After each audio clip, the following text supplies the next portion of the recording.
बहुत समय पहले की बात है। एक बड़े महल में एक बुद्धिमान और दयालु राजा रहते थे। उनका नाम था अकबर।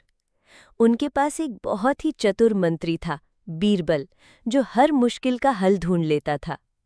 एक दिन एक आदमी दरबार में दौड़ता हुआ आया।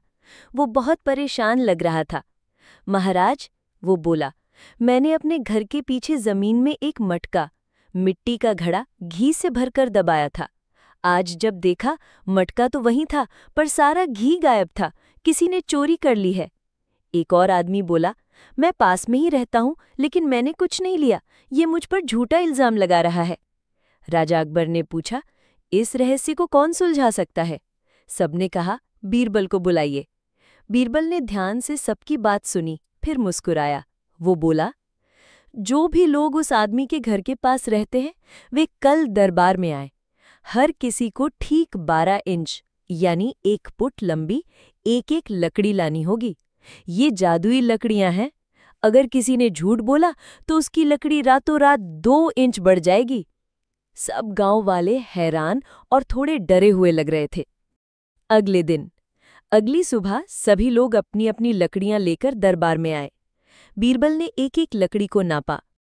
तभी उसे एक लकड़ी मिली जो सिर्फ 10 इंच लंबी थी।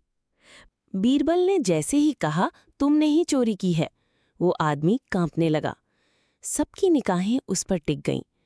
थोड़ी देर चुप रहने के बाद उसने सिर झुका लिया और बोला, हाँ, मैंने ही घी चुराया था। मैं बहुत डर गया था कि सच में लकड़ी बढ़ जाएगी। रात को सबके सो जाने के बाद मैंने चुपचाप उठकर अपनी लकड़ी को नापा और फिर डर के मारे उसमें से 2 इंच काट दी।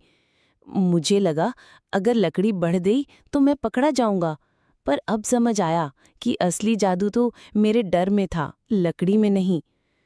राजा अकबर ने सिर हिलाया और मुस्कुराए। डर कभी भी सच्चाई को छुपा नहीं सकता, उन्होंने कहा। बीरबल बोले, सच्चाई एक दिन सामने आ ही जाती है, चाहे जादू हो या न हो। कहानी से सीख, दोषी को जादू से नहीं, उसके डर से पकड़ा जाता है।